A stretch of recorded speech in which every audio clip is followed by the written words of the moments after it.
Hello everyone, welcome to prep task. आज आज हम बात करने वाले हैं नोटिफिकेशन की, जो कि नाबार्ड की तरफ से आया है ग्रेड ए के लिए। ठीक है, ग्रेड ए ऑफिसर के बारे में आज हम बात करेंगे। ये देख सकते हैं आप, ग्रेड ए ऑफिसर RDBS की ये रिक्रूटमेंट है। आज हम इसके बारे में बात करेंगे, assistant manager in grade A. Okay, तो देखिए, सबसे पहली चीज़ तो आपको डेट कंफर्म होनी चाहिए। बहुत लोगों को डेट पता है, और जो इम्पॉर्टेंट बात है सबसे पहले मैं उनको डिस्कस करूँगा, और वही आपके लिए इम्पॉर्टेंट है। अगर आपको डीप साइड जाना है तो आप नोटिफिकेशन को डाउनलोड कीजिए और उसे पढ़िए। नोटिफिकेशन आपको नाबार्ड की साइट पर अवेलेबल हो जाएगी। नाउ 17 जुलाई से ये आपका नोटिफिकेशन, मतलब आपका जो एप्लीकेशन है वो शुरू हो रहा है, और 7 अगस्त 2021 को ये लास्ट हो रहा है। तो 7 अगस्त का इंतज़ार मत कीजिएगा, जल्दी से जल्दी फॉर्म को भर लीजिएगा। नाउ अब हम कुछ बात करते हैं। देखिए, नोटिफिकेशन तो आया है, लेकिन पिछले साल का और इस साल के कंपैरिजन कुछ चेंजेस हुए हैं। ठीक है, जैसे कि आपके पैटर्न में भी कुछ चेंजेस हुए हैं, और साथ ही साथ कुछ एलिजिबिलिटी में चेंजेस हुए हैं। उन चेंजेस को समझते हैं कि और क्या क्या चेंजेस हुए हैं। तो चलिए, सबसे पहले हम एलिजिबिलिटी क्राइटेरिया में चलते हैं।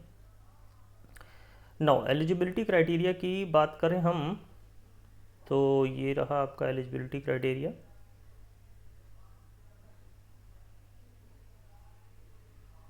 देखिए, ये है आपका एजुकेशनल क्वालिफिकेशन। इसमें आप अगर बात करेंगे तो हम अब बात करते हैं एलिजिबिलिटी क्राइटेरिया क्या है। देखिए, bachelor's degree in any subject. Okay, यहाँ ध्यान दीजिए, bachelor's degree in any subject from a recognised university with a minimum of 60%। देखिए, ये चेंज हो गया है। ठीक है, SC ST और PWBD के लिए ये जो परसेंटेज है वो 55% है ऑन एन एवरेज, यानी कि ऑन एन एग्रीगेट।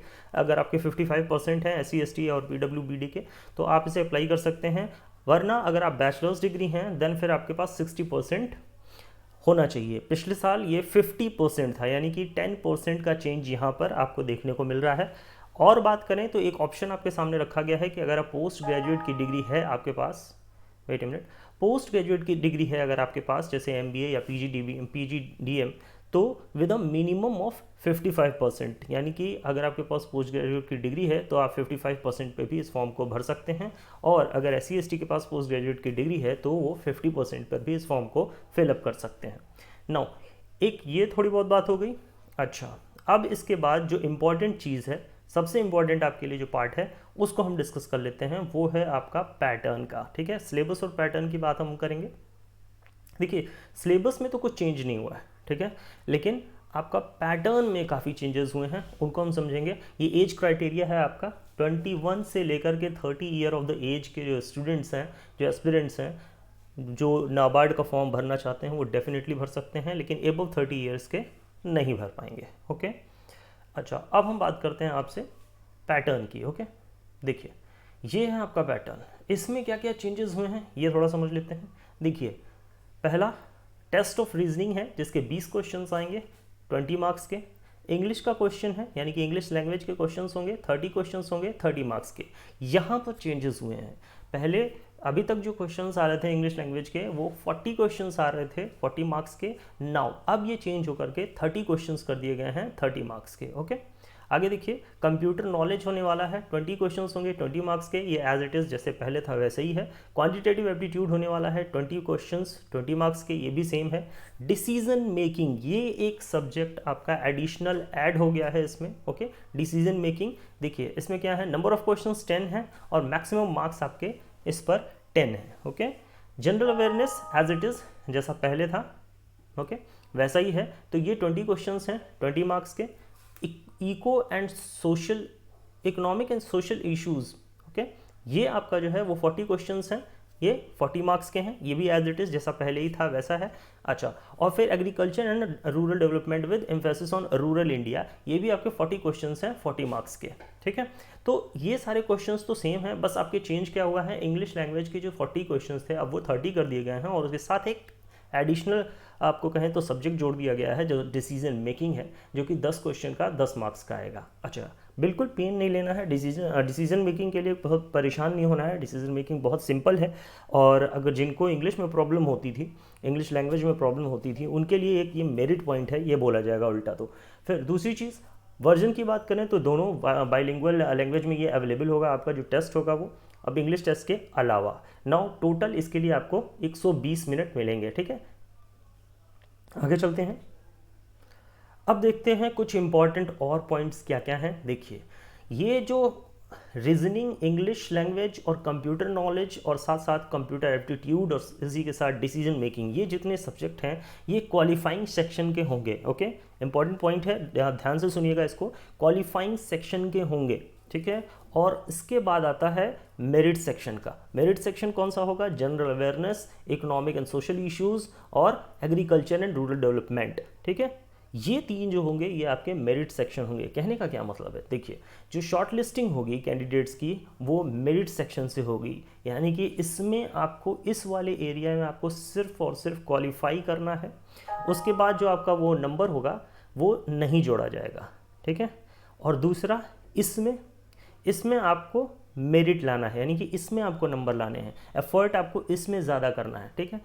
इसमें यानी कि ये जो क्वालिफाइंग सेक्शन है इसमें आपको सिर्फ क्वालिफाई करना है, मेरिट सेक्शन में आपको ज़्यादा से ज़्यादा नंबर लाने हैं ताकि आप मेरिट में चूज़ हो सको। आई थिंक आपको ये पूरी तरह क्लियर हो गया होगा। Now one more thing, syllabus की अगर हम बात करें, ये देखिए मेंस की बात करें, सिलेबस तो सेम है। मेंस की बात करें तो मेंस में भी देखिए क्या हुआ है, जनरल इंग्लिश जो डिस्क्रिप्टिव होगा, ये पेपर 1 है आपका जनरल इंग्लिश, ये डिस्क्रिप्टिव होगा। देखिए डिस्क्रिप्टिव में आपको 90 मिनट्स मिलेंगे, ठीक है। और ये डिस्क्रिप्टिव आपका 100 मार्क्स का होगा। चेंजेस क्या किए गए हैं? नंबर ऑफ क्वेश्चंस, अब 3 क्वेश्चन आएंगे। पहले जो है वो नंबर ऑफ क्वेश्चंस 5 हुआ करते थे, अब टोटल नंबर ऑफ क्वेश्चंस 3 होने वाले हैं जो कि 100 मार्क्स के होंगे और इसके लिए आपको 90 मिनट्स मिलेंगे, ठीक है। ये आपको कीबोर्ड पे टाइप करके लिखना है। देखिए बहुत क्लैरिटी से इन्होंने बताया है, ये आपको डिस्क्रिप्टिव पेपर जो है वो टाइप करके कंप्यूटर पे लिखना है। आगे देखते हैं, पेपर 2 की बात करें तो पेपर 2 में देखिए इकोनॉमिक एंड सोशल इश्यूज़ हैं, जिसमें 2 पार्ट होंगे आपके, ठीक है। यहाँ भी चेंजेस हैं, ध्यान दीजिएगा। 2 पार्ट है, ऑब्जेक्टिव टाइप और डिस्क्रिप्टिव टाइप। ऑब्जेक्टिव में आपके 30 नंबर ऑफ क्वेश्चंस रहेंगे जो 50 मार्क्स के होंगे, ठीक है, और 30 मिनट्स आपको मिलेंगे।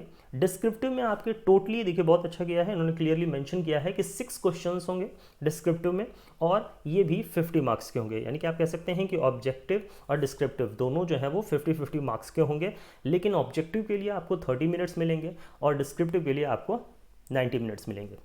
एक यहाँ पर आप देखेंगे तो यहाँ पे एक कन्फ्यूज़न आपको देखने को मिलेगा कि सिर्फ इकोनॉमिक एंड सोशल इश्यूज़ है, ARD तो यहाँ है ही नहीं। डोंट वरी, यहाँ कुछ हो सकता है प्रिंटिंग मिस्टेक हो, ठीक है। अगर आप सिलेबस में चेक करोगे तो मेंस के सिलेबस में आपको ARD मिलेगा, ओके। अगर आप सिलेबस की बात करोगे तो ये देखिए agriculture and social issues, okay, agriculture and social issues and agriculture rural development, okay. तो परेशान होने वाली बात नहीं है, वहाँ पर नहीं लिखा है तो यहाँ पर लिखा हुआ है, इसलिए आपको दोनों चीज़ें तैयार करनी है, यानी कि एग्रीकल्चर सोशल इश्यूज़ और इकोनॉमिक एंड सोशल इश्यूज़ और agriculture and rural development. Economic social issues, agriculture rural development दोनों को लेकर के आपको प्रिपेयर करना है। ये मत सोचिएगा कि सिर्फ जो है आपको को तैयार करना है, ओके। आई थिंक आपको सारी कंडीशंस, सब कुछ इसमें क्या क्या चेंजेस हुए हैं वो समझ में आ गया होगा। और भी अगर आपको कोई क्वेरी है रिगार्डिंग नाबार्ड के, कुछ और समझ में नहीं आ रहा है तो आप कमेंट सेक्शन में मुझे बताइएगा। चैनल को सब्सक्राइब कर लीजिएगा, लाइक शेयर और सब्सक्राइब ज़रूर कर दीजिएगा ताकि आपको और भी इस तरह के अपडेट्स मिलते रहें। चलिए फिर मिलते हैं नेक्स्ट वीडियो में, तब तक के लिए गुड बाय।